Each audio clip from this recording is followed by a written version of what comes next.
ദശാബ്ദങ്ങളായി അമേരിക്കയുടെ നോട്ടപ്പുള്ളിയാണ് Maduro.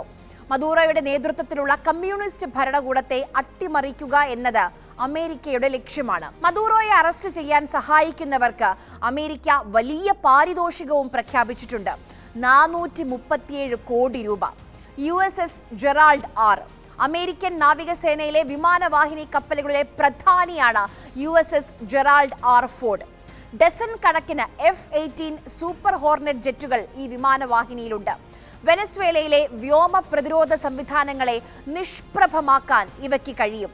American സേന 1989 Panama ഏറ്റുമുട്ടലിന് ശേഷം നടത്തുന്ന ഏറ്റവും വലിയ തയ്യാറെടുപ്പാണ് നമ്മൾ ഇപ്പോൾ കാണുന്നത്.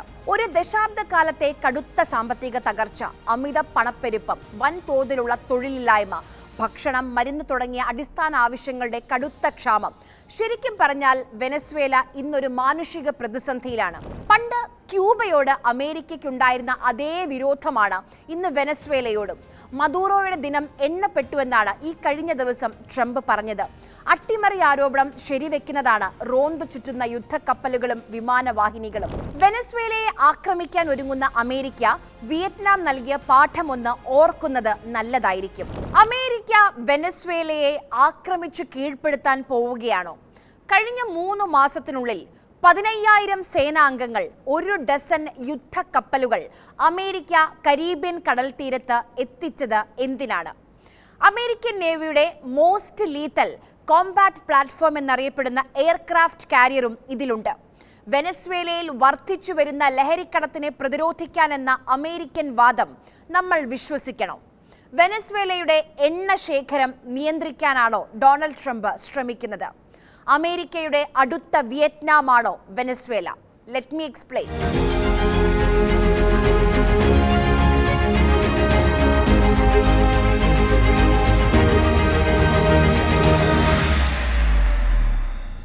ഒരു കാലത്ത് തെക്കേ അമേരിക്കയിലെ ഏറ്റവും സമ്പന്നമായ രാജ്യങ്ങളിൽ ഒന്നായിരുന്നു വെനസ്വേല.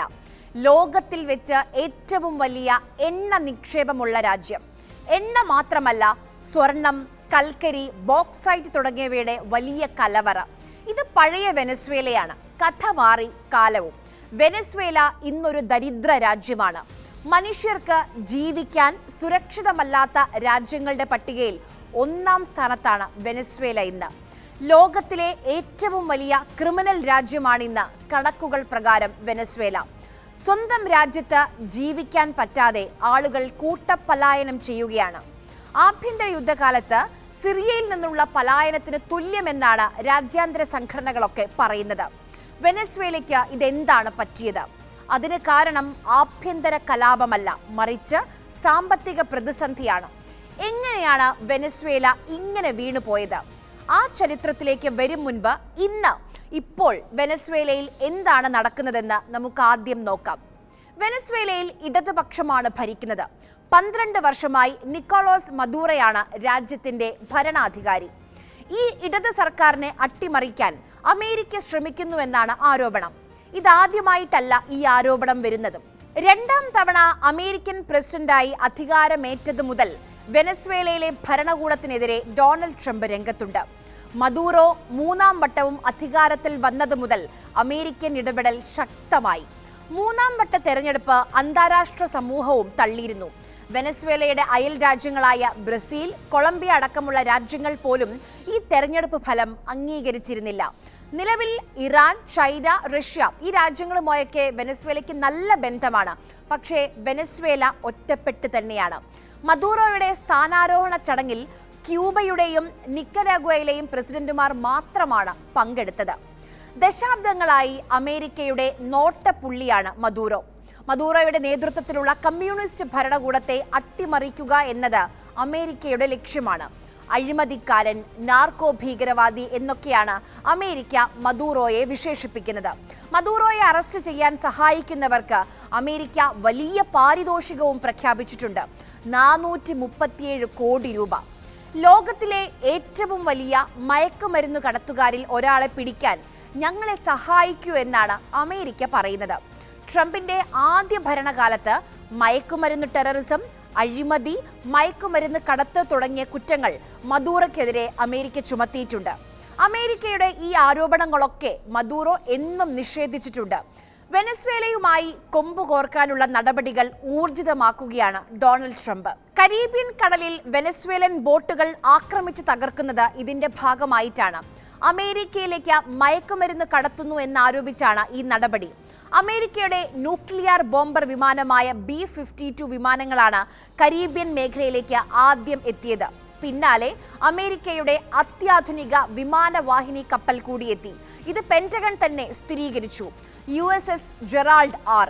അമേരിക്കൻ നാവികസേനയിലെ വിമാനവാഹിനി കപ്പലുകളിലെ പ്രധാനിയാണ് USS Gerald R Ford. Dozen കണക്കിന് F-18 സൂപ്പർ ഹോർനെറ്റ് ജെറ്റുകൾ ഈ വിമാനവാഹിനിയിലുണ്ട്. വെനസ്വേലയിലെ വ്യോമ പ്രതിരോധ സംവിധാനങ്ങളെ നിഷ്പ്രഭമാക്കാൻ ഇവയ്ക്ക് കഴിയും. കരീബിയൻ കടലിന് മുകളിലൂടെ അമേരിക്കയുടെ സൂപ്പർസോണിക് B-1B ബോംബർ വിമാനങ്ങൾ പരിശീലനവും നടത്തി. US സേനയിൽ ഏറ്റവും കൂടുതൽ ബോംബുകൾ വഹിക്കാൻ ശേഷിയുള്ള വിമാനമാണ് B-1. നിലവിൽ 10,000 അമേരിക്കൻ സൈനികരാണ് കരീബിയൻ മേഖലയിലുള്ളത്. ഇതിനു പുറമെ അമേരിക്കൻ നേവിയുടെ 8 കപ്പലുകളും 10 F-35 സ്റ്റെൽത്ത് ഫൈറ്റർ വിമാനങ്ങളും പ്യൂട്ടോറിക്കോയിലും വിന്യസിച്ചിട്ടുണ്ട്. സെപ്റ്റംബറിൽ മയക്കുമരുന്ന് കള്ളക്കടത്തിനെതിരെ ആക്രമണം തുടങ്ങിയതിനു ശേഷം 50-ലധികം പേർ വെനസ്വേലയിൽ കൊല്ലപ്പെട്ടിട്ടുണ്ട്. തനിക്ക് ഇതിലൊക്കെ ഉള്ള അധികാരമുണ്ടെന്നാണ് ഡൊണാൾഡ് ട്രംപ് പറയുന്നത്. സ്വാഭാവികമായും വെനസ്വേലയിൽ സുരക്ഷാ ആശങ്കകൾ വർദ്ധിക്കുകയാണ്. ഇത് മാത്രമല്ല, വെനസ്വേലയ്ക്ക് സമീപം ആഴക്കടലിൽ വാതക പര്യവേക്ഷണം നടത്താൻ അമേരിക്കൻ കമ്പനിയായ ഷെല്ലിനോടും കരീബിയൻ രാജ്യമായ ട്രിനിഡാഡ് ആൻഡ് ടൊബാഗോയോടും ട്രംപ് ഭരണകൂടം ആവശ്യപ്പെട്ടിട്ടുണ്ട്. അമേരിക്കൻ സേന 1989 പനാമ ഏറ്റുമുട്ടലിന് ശേഷം നടത്തുന്ന ഏറ്റവും വലിയ തയ്യാറെടുപ്പാണ് നമ്മൾ ഇപ്പോൾ കാണുന്നത്. അമേരിക്കയിൽ നിന്നുള്ള ഭീഷണി നേരിടാൻ വെനസ്വേല മിലിറ്ററി ഫോഴ്സ് ശക്തിപ്പെടുത്തുന്നുണ്ട്. ട്രംപിന്റെ ഈ നീക്കങ്ങൾ അമേരിക്കയുടെ എതിരാളികളായ റഷ്യയുടെയും ചൈനയുടെയും പിന്തുണയുള്ള മദൂറോയെ സ്ഥാനമൊഴിയാൻ സമ്മർദ്ദത്തിലാക്കാനുള്ള ശ്രമമായാണ് പൊതുവെ വിലയിരുത്തുന്നത്. ഈ ഇടയ്ക്ക് നമ്മൾ വെനസ്വേല എന്ന പേര് കേട്ടത് എപ്പോഴാണെന്ന് ഓർമ്മയുണ്ടോ?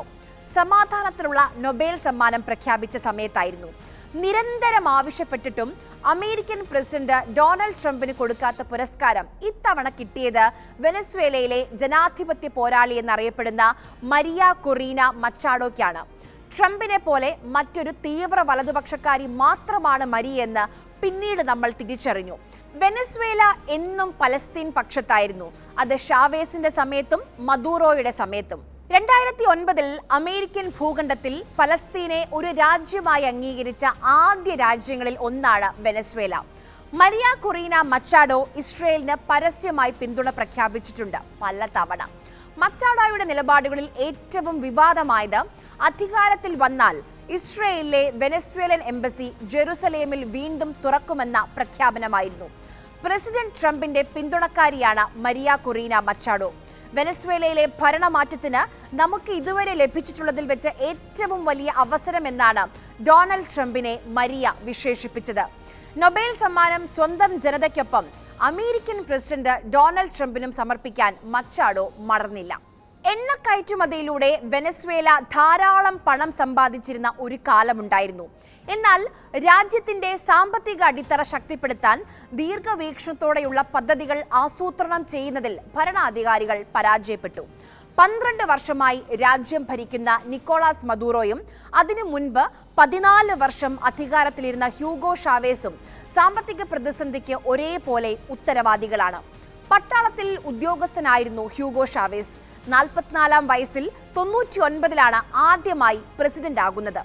രാജ്യത്തിന്റെ 40 കൊല്ലത്തെ തെരഞ്ഞെടുപ്പ് ചരിത്രത്തിൽ ഏറ്റവും വലിയ ഭൂരിപക്ഷം നേടിയായിരുന്നു ഷാവേസിന്റെ വിജയം. അധികാരമേറ്റ ശേഷം അദ്ദേഹം ഒരു പുതിയ ഭരണഘടന തയ്യാറാക്കി. വെനസ്വേലയിലെ ദരിദ്ര വിഭാഗങ്ങൾക്കായി നിരവധി ക്ഷേമ പദ്ധതികൾ വാഗ്ദാനം ചെയ്താണ് ഷാവേസ് അധികാരത്തിലേക്ക് വന്നത്. അന്ന് വെനസ്വേലയുടെ സാമ്പത്തിക സ്ഥിതി ഒട്ടും നല്ലതായിരുന്നില്ല. ജനങ്ങളിൽ പകുതി പേരും ദാരിദ്ര്യരേഖയ്ക്ക് താഴെയായിരുന്നു. ആ സമയത്താണ് എണ്ണവില പെട്ടെന്ന് കുതിച്ചു കയറാൻ തുടങ്ങിയത്. $100 വരെയൊക്കെ എത്തി. രാജ്യത്ത് സ്വകാര്യ പങ്കാളിത്തത്തിലുള്ള എണ്ണ കമ്പനികൾ ദേശസാൽക്കരിക്കുകയാണ് ഷാവേസ് ആദ്യം ചെയ്തത്. ഈ എണ്ണപ്പണം ഹ്യൂഗോ ഷാവേസ് ദാരിദ്ര്യ നിർമ്മാർജ്ജനത്തിന് ഉപയോഗിച്ചു.